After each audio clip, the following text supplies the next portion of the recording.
नमस्कार। स्वागत है आपका माय स्टोरी हब में। पिछली कहानी में हमने सुना कि हमारे नायक राज को शशि की शादी के बारे में पता चलता और वह उसे खत लिखता है। अब आगे खत में वह क्या लिखता है, आइए जानते हैं।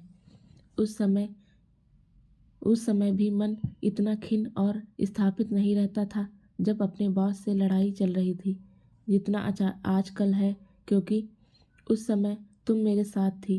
तुम्हारी हौसला अफजाई ज़िंदगी में एक नया उत्साह पैदा किया करती थी। हालांकि तुमने कभी भी मेरा फेवर नहीं किया, परंतु तुम्हारा यह कहना, राज सब कुछ ठीक हो जाएगा, आखिर तुम्हारे जैसे व्यक्ति से भी किसी की लड़ाई हो सकती है, यकीन नहीं आता।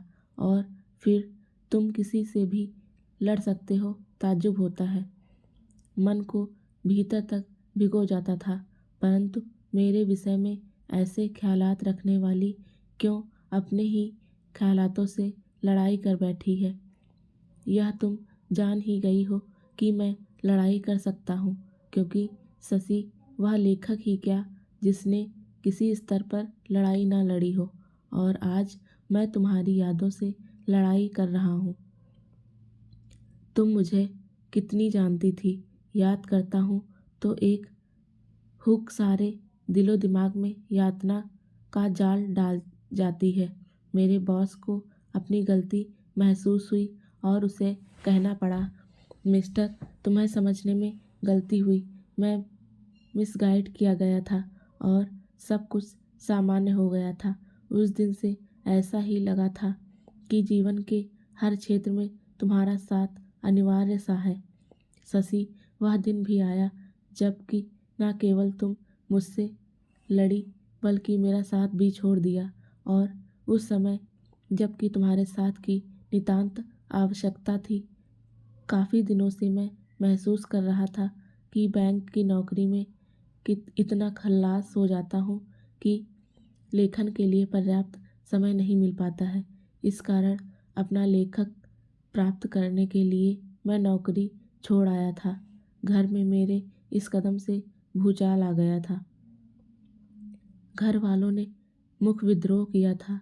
सबने मुझसे बोलना छोड़ दिया था।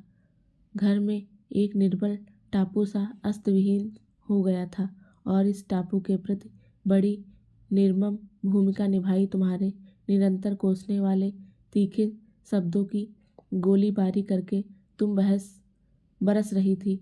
आखिर तुम मुझे अपमानित करने पर तुले क्यों हो? तुम्हारे घर वाले इसका कारण मुझे समझ रहे होंगे। आखिर तुम्हारे ऊपर घर की भी कुछ जिम्मेदारी है कि नहीं? आखिर तुम अब क्या करोगे? सारा समय निठल्ले होकर प्यार फरमाओगे? आखिर मैं ही सब कुछ नहीं?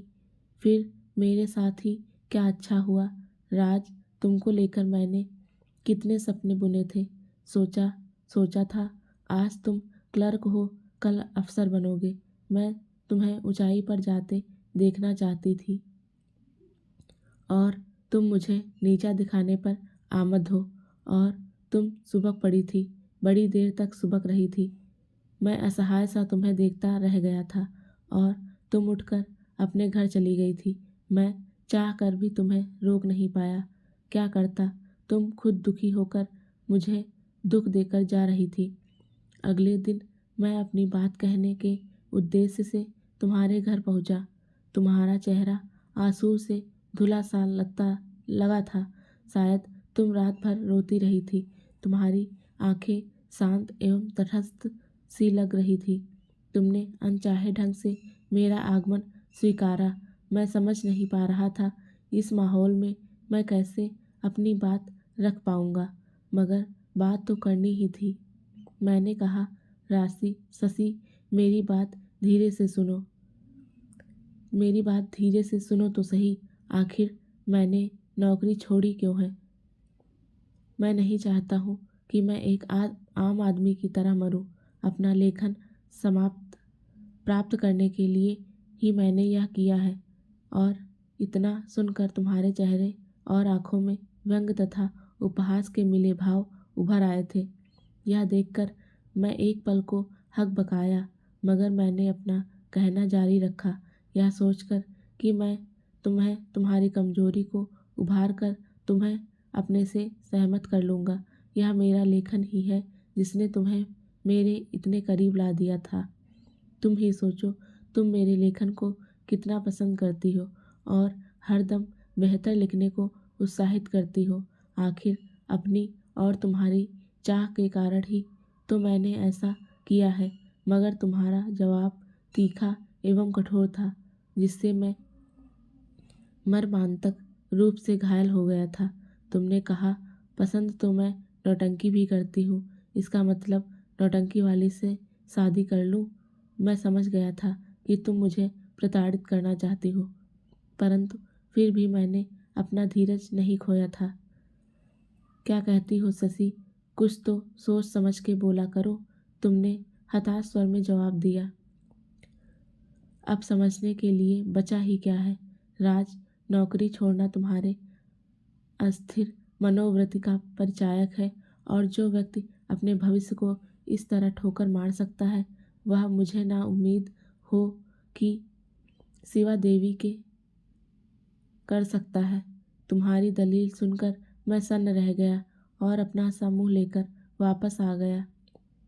उस दिन मुझे पता चला था कि जिसे मैं बुद्धिजीवी समझता था, वह निहायत एक घरेलू लड़की है, जिसके लिए संपन्नता ही सब कुछ है। तुम्हारे इस तरह से मुंह मोड़ लेने के बाद मेरी एक हसरत थी कि मैं एक ऐसी नौकरी खोज सकूं जिसे तुम फ़क्र समझती हो और जो मेरे लेखन में भी सहायक हो। मुझे एक कॉलेज में लेक्चररशिप मिली तो मैंने बड़े उत्साह से तुम्हें तो मैं बड़े उत्साह से तुम्हें बताने गया था, मगर तब तक देर हो चुकी थी। अफसोस, तुम्हारी मंगनी हो गई थी। शशि, तुमने इतना बड़ा फैसला करने से पूर्व मुझे बताया तक नहीं। निसंदेह यह बहुत बड़ी जाति थी मेरे लिए। मेरे साथ मेरा मन बहुत भारी हो गया था।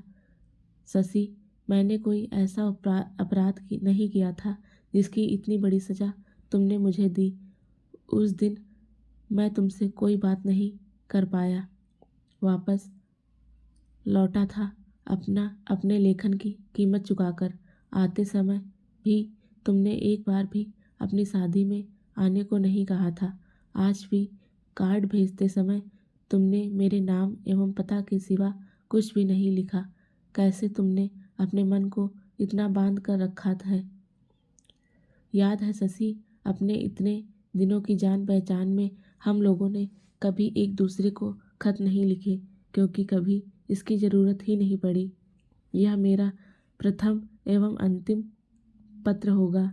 हालांकि यह प्रेम पत्र ना होकर शिकायत पत्र हो गया है, मगर यकीन मानो शशि, तुमसे शिकायत करने का कोई इरादा नहीं था। बहुत दिनों से भीतर ही भीतर कुछ उमड़ रहा है, तो सोचा तुम ही को सुनाऊं, क्योंकि अब भी अपने करीब जिसे सबसे ज़्यादा समझ सकता हूँ वो तुम ही हो। तुमसे जुड़े रहने का लालच इतना है कि कई दिनों से सोच रहा हूँ कि ऐसा क्या उपहार दूँ जिससे कि अगर तुम मुझे भूलने की ओर अग्रसर हो तो वह उपहार पुनः मेरी यादों में घसीट लाए। उपहार के नाम पर याद आया, एक बार तुम्हारे जन्मदिन दिवस पर मैंने भेंट स्वरूप एक कैसेट मुकेश के गानों का दिया था, और उस समय तुम्हारी प्रतिक्रिया इतनी ठंडी थी कि मैं भीतर ही भीतर सहम गया था और निश्चय किया था कि आइंदा से कभी भेंट के रूप में तुम्हें कोई वस्तु नहीं दूंगा। याद है तुमने क्या कहा था, राज, तुम इतने प्यार से यह लाए हो इसलिए रख लेती हूँ, परंतु पता नहीं क्यों मुझे पहरों से रिझाने की गंध आती है। नीच नीच ही मैं नहीं चाहती कि मुझे कोई रिझाने की कोशिश करे। उपहारों के प्रति तुम्हारी इतनी अनासक्ति जानते हुए भी अपने आप को इस मोह से मुक्त नहीं कर पा रहा हूँ। इसलिए कई दिनों से परेशान भी हूँ कि ऐसा क्या दिया जाए जिससे तुम्हें भेंट से रिझाने की गंध न आए, बल्कि वह भेंट हमारी यादों को महकाए। साड़ी जिसके रेसे रेसे में मेरा प्यार से मटा है, नहीं बड़ी चलताऊ चीज़ होती है कोई किताब, परंतु किताब के काले अक्षर क्या मेरे प्यार की गहराई तक उतर पाएंगे? या फिर कोई एलपी, मगर लाख के बने रिकॉर्ड क्या मेरी भावनाओं की अभिव्यक्ति कर पाएंगे? या फिर खूबसूरत गज़लों की कोई कैसेट? नहीं, यह सब कुछ भी ठीक नहीं। डरता हूँ तुम्हारे काले सागर सी काली आंखें किसी भी उपहार को वापस मेरे पास नहीं आकर देगी। अस्वीकृत उपहार की व्यथा, इसलिए मैं अपने इसी पत्र को उपहार के रूप में तुम्हें प्रेषित कर रहा हूँ। तुम्हारी शादी के उपलक्ष्य में मेरी तेरी प्यार कहानी का दस्तावेज। उम्मीद है कि अब इस उपहार से तुम्हें मेरी याद आती रहेगी और इसे अस्वीकृत नहीं करेगी। जब भी अपनी नज़र में तुम्हारा राज, तो बस कहानी खत्म। उम्मीद है आपको यह कहानी अच्छी लगी होगी और हाँ, साथ ही इंतज़ार करिए आने वाली और भी कहानियों का। तब तक के लिए सुनते रहिए कहानी को और हमें फॉलो करिए और फिर मिलते हैं अगली कहानी के साथ। धन्यवाद।